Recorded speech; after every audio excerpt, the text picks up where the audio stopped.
My name is Anne-Louise Lopez Bøttger-Rasmussen, and I'm from Denmark, from the Municipality of Guldborgsund, where I work in the Technical and Environmental Department as a climate coordinator.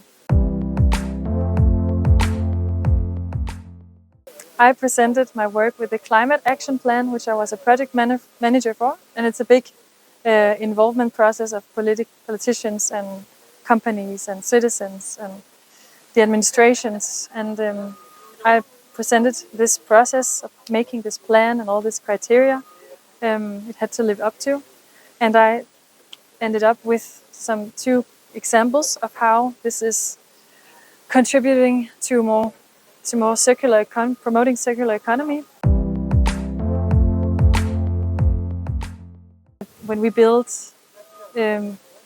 new construction projects, when we have new construction projects in the municipality, we focus on CO2 emissions and on reducing the CO2 emissions. And we have that now very integrated in our administration. And another example is that the politicians, they are now so much involved in this agenda that they are also pushing towards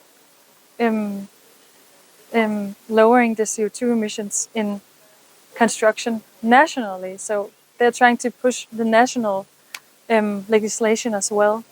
And this Climate Action Plan has been pushing this agenda in our municipality, so that politicians and the administrations try to push the agenda of reducing CO2 emissions.